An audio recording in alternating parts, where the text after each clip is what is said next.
എല്ലാവർക്കും അറിയാൻ താല്പര്യം ഉണ്ടായിരിക്കും. എന്നോട് എപ്പോഴും ആൾക്കാർ ചോദിക്കുന്ന ചോദ്യമാണ്. അപ്പോൾ ആ ചോദ്യങ്ങൾ ചുമ്മാ മറുപടി പറഞ്ഞാൽ മതി. ആദ്യം മനസ്സിൽ വരുന്ന കാര്യം. ഓക്കെ, ഈ റൗണ്ടിന്റെ പേരെന്താ? ആങ്കേഴ്സ് വേഴ്സസ് ആങ്കർ എന്നാണ് ഈ റൗണ്ടിന്റെ പേര്. ഇന്റർവ്യൂ ചെയ്തവരിൽ ഭയങ്കര അഡ്മിറേഷൻ തോന്നിയ, ഭയങ്കര റെസ്പെക്ട് തോന്നിയ സെലിബ്രിറ്റി ഡാഷ് ആയിരുന്നു. ഷാരൂഖ് ഖാൻ. കണ്ണെടുത്തിട്ടില്ലല്ലോ ഇന്റർവ്യൂ കഴിയുന്നവരെ. അല്ല, വന്ന വരവിൽ തന്നെ എന്റെ എന്തൊക്കെയൊക്കെ പോയി. ഒരു കറണ്ടൊക്കെ അടിച്ച്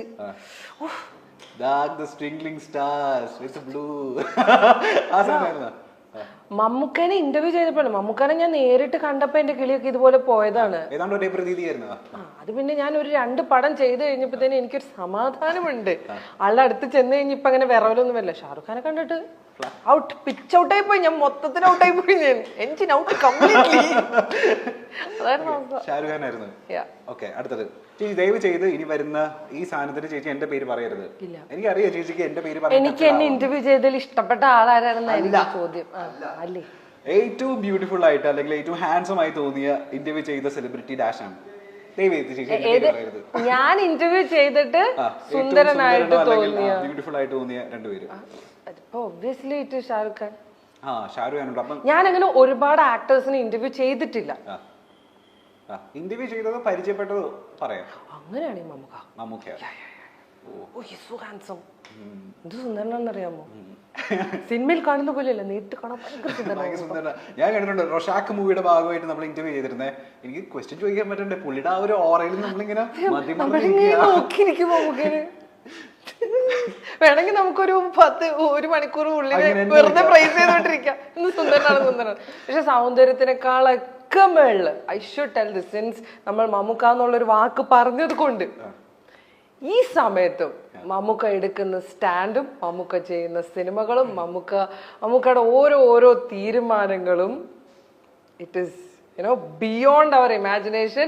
ഇതൊക്കെ ഓരോ ബെഞ്ച് മാർക്കാണ്. മമ്മൂക്ക ചെയ്യുന്ന ഓരോ സിനിമ ആയിക്കോട്ടെ, അത് പ്രത്യേകിച്ച് ഈ ഒരു ടൈമിൽ. ഇപ്പൊ മമ്മൂക്ക എന്ന് പറഞ്ഞു കഴിഞ്ഞാൽ വേറെ ഇത്രയും നാള് സൂര്യനായിട്ട് ഉദിച്ചു നിന്ന് ഇപ്പൊ അതിന്റെ പുറകിൽ വേറൊരു സൂര്യനും കൂടെ വന്ന എങ്ങനെ ഇരിക്കും? അത്രയ്ക്കും പ്രകാശം പരത്തുന്ന ഒരു നിലയിലേക്കാണ് മമ്മൂക്ക ഇപ്പൊ നിന്നോണ്ടിരിക്കുന്നത്. ബാക്ക് ടു ബാക്ക് സിനിമകളുടെ സെലക്ഷൻ, എടുക്കുന്ന ഓരോ പൊളിറ്റിക്കലി കറക്റ്റ് ആയിട്ടുള്ള സ്റ്റാൻഡുകൾ.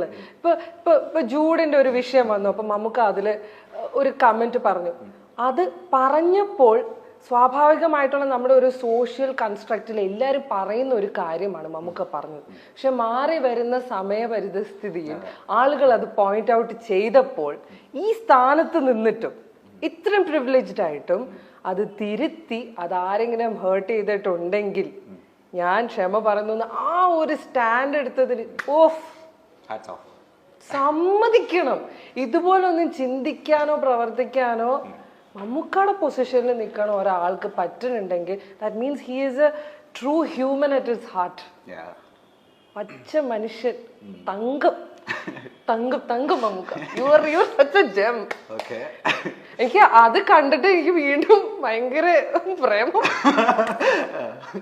അവസാനിക്കുന്നില്ല അവിടെ, അത് തീരില്ലല്ലോ. അടുത്തത് പേരിന് പോലും ജാടയില്ല എന്ന് തോന്നിയ സെലിബ്രിറ്റി ഡാഷ് ആണ്. പേരിന് ജാട വാട്ട് ഈസ് ജാട? എന്താണ് ജാട? അങ്ങനെ ആറ്റിറ്റ്യൂഡ് ഒന്നും എന്നോട് ആരും എന്നാലും ഭയങ്കര simple and down to earth ആയിട്ട് തോന്നിയ ഭയങ്കര ഇന്ദ്രൻ ചേട്ടൻ. ഓയ്യോ, ഇന്ദ്രൻ ചേട്ടനോട് സംസാരിച്ചിട്ട് സത്യമായിട്ട് എനിക്കിങ്ങനെ ദൈവമേ, ഈ മനുഷ്യനെയാണോ ഞാൻ ഈ കുഞ്ഞിലായ മുതൽ കണ്ടിട്ടുള്ള ഇത്രയും സിനിമയിൽ അഭിനയിച്ചത്? എന്തൊരു പാവാണെന്നറിയാമോ? ഇൻ ദ സെൻസ് ആൾക്ക് അങ്ങനെ ഒരു ധാരണയേ ഇല്ല. ആളൊരു സിനിമാ നടനാണെന്ന് പോലും ആൾ ഭാവിക്കില്ല. മോളെ, ഞാൻ ആ ട്രെയിനിൽ വരുമ്പോണ്ടല്ലോ അവിടെ ഇന്ന ഒരു കുട്ടി അടുത്തിരുന്നപ്പോൾ ഞാൻ ഇങ്ങനെ സംസാരിച്ചു, എൻ്റെ മോൾ അത് ഇത് സംസാരമൊക്കെ നമുക്ക് നമ്മുടെ വീട്ടിൽ ഒരു സാധാരണ ഒരു വ്യക്തി സംസാരിക്കണം. Down to earth, very rooted he is. പക്ഷെ his talent is up in the sky. അത് ഇനിയും യൂസ് ചെയ്യണം കേട്ടോ എല്ലാവരും. ഇത് കേട്ടോണ്ടിരിക്കുന്നവരൊക്കെ മനസ്സിലാക്കി വേറെ ലെവലാണ് അത്. ഇനി വർക്കിന്റെ ഇടയിൽ ഏറ്റവും ക്ലോസ് ആയ സെലിബ്രിറ്റി, മനസ്സിനോട് ചേർത്ത സെലിബ്രിറ്റി ഡാഷ് ആണ്. വർക്കിന്റെ ഇടയിൽ മേ ബി അത് ഇന്റർവ്യൂസിലായിരിക്കാം, അല്ലെങ്കിൽ വർക്കിന്റെ ഭാഗമായിട്ട് ഏതെങ്കിലും എപ്പോഴെങ്കിലും. ഇപ്പൊ ഞാൻ പറയുകയാണെങ്കിൽ ഇപ്പൊ എന്റെ സ്റ്റാർസിങ്ങളിലുള്ള സെലിബ്രിറ്റീസ് എല്ലാവരും ഇപ്പോ മഞ്ജരി, സിത്താര, കൈലാസേട്ടൻ, സ്റ്റീഫൻ, അതെന്ന് പറഞ്ഞാൽ ഞങ്ങൾ എല്ലാവരും ഉച്ചയ്ക്ക് ഒരുമിച്ചിരുന്ന ഭക്ഷണം കഴിക്കും. അല്ലാതെ ഇഷ്ടംപോലെ ആൾക്കാരുണ്ട്. But I'm not a social butterfly like that. ഞാൻ എപ്പോഴും അങ്ങനെ ഭയങ്കര സർക്കിൾസിൽ ഇല്ല, അങ്ങനെ ഇല്ല. അതുകൊണ്ടാണ് എനിക്കങ്ങനെ പറയാൻ പറ്റാത്തത്. പക്ഷെ ഇപ്പൊ എന്ന് പറഞ്ഞാൽ ഞങ്ങളുടെ ഷൂട്ട് ബ്രേക്സിലൊക്കെ ഒരുമിച്ചിരുന്നൊരു ഫുഡടി ഉണ്ട്. അത് ഭയങ്കര രസമാണ്. അങ്ങനെ ഇന്ന ആളുടെ പാത്രം എന്നൊന്നുമില്ല, എല്ലാവരും എല്ലാ പാത്രത്തിലും തിന്നും. ഭയങ്കര രസമാണ് വർത്താനം, ഗോസിപ്പുകൾ, കഥകൾ, ട്രിപ്പ് കഥകൾ, നല്ല രസമാണത്. അപ്പൊ അവര് ഇഷ്ടമാണ് ഇപ്പൊ. ഇനി കയ്യിൽ നിന്ന് പോയ ഇന്റർവ്യൂ അല്ലെങ്കിൽ സ്റ്റേജ് ഷോ അനവധി നിരവധി ഇഷ്ടം പോലെ ഉണ്ട്. പക്ഷെ എന്റെ കയ്യിൽ നിന്ന് പോയാലും ഞാൻ അങ്ങനെ അറിയിക്കില്ല. തകർത്ത് തരിപ്പണമായ സിറ്റുവേഷൻ ഒക്കെ ഉണ്ട്, കരഞ്ഞിട്ടൊക്കെ ഉണ്ട്. വലിയ വലിയ മെഗാ ഷോയിലൊക്കെ ബ്ലണ്ടർ അടിച്ചിട്ടേ. ഒരു എക്സാമ്പിൾ ഏറ്റവും അബദ്ധം പറ്റിയ ഒരു സാധനം. അതെ, പക്ഷെ എനിക്ക് പേഴ്സണലി ഭയങ്കര ഹേർട്ടായി പോയി. എനിക്ക് അങ്ങനെ പറ്റിപ്പോയല്ലോ എന്നുള്ളൊരു സങ്കടം. അത് UK വെച്ചിട്ടൊരു ഷോ, അവിടെ വെച്ചിട്ടൊരു അവാർഡ് നൈറ്റ്. അപ്പൊ അനിൽ കപൂർ ആണ് ഗസ്റ്റ് അല്ല, പുള്ളി ഉണ്ട്. അപ്പൊ പുള്ളി വന്നിട്ട്, നമ്മുടെ ഹിന്ദി നടൻ അനിൽ കപൂർ, അപ്പൊ പുള്ളി വന്നിട്ട് ബെസ്റ്റ് ആക്ടർ ഇന്ന ആളാണെന്ന് അനൗൺസ് ചെയ്യണം. അത് ഏറ്റവും ഹൈപ്പിലാണ്. ഈ best actor award is like അങ്ങേറ്റം നമ്മൾ ഹൈപ്പിൽ നിൽക്കുന്ന സമയമാണ്. ഞാനാണെങ്കിൽ ഒരു 3-4 മണിക്കൂർ ഷോ കണ്ടിന്യൂസ് പറഞ്ഞ് എന്റെ കിളി എവിടെ വെച്ചിട്ട് പോയിട്ടുണ്ടായിരുന്നു. അപ്പൊ ഈ കാർഡ് കൊണ്ട് തന്നു.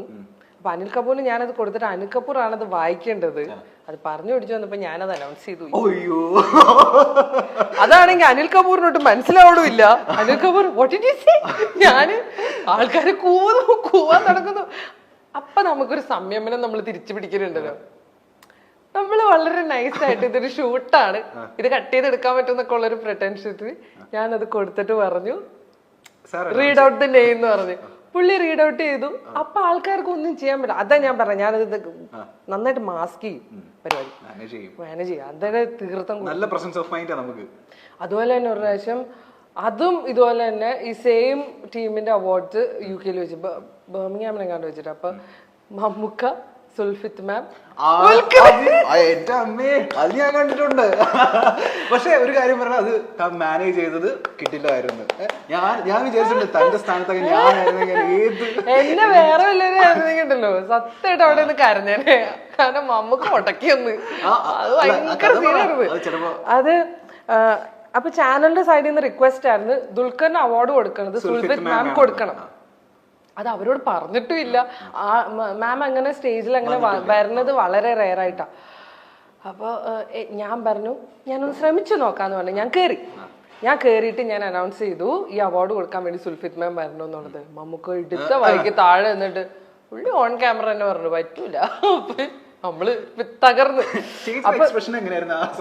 ഇല്ല, ഞാൻ വെയിറ്റ് ചെയ്യും. ഞാൻ തിരിച്ച എക്സ്പ്രഷൻ ഒന്നും കൊടുക്കില്ല, ഞാൻ വെയിറ്റ് ചെയ്യും. കാരണം എനിക്ക് എന്റെ തലയിൽ അറിയാം ഇത് എഡിറ്റ് ചെയ്യാൻ പറ്റുന്ന സംഭവമാണ്. ഈ ലൈവ് ഓഡിയൻസ് ഇത്ര പേരേ ഉള്ളൂ, പിന്നെ മൊബൈലിൽ പോയാലേ ഉള്ളൂ. എന്നിരുന്നാൽ പോലും ചളുങ്ങരുത്, നമ്മൾ തളരരുത്. രാമൻകുട്ടി, നമ്മളെ കല്ലെറിയാൻ ഇഷ്ടംപോലെ ആൾക്കാർ, നമ്മൾ തളരരുത്.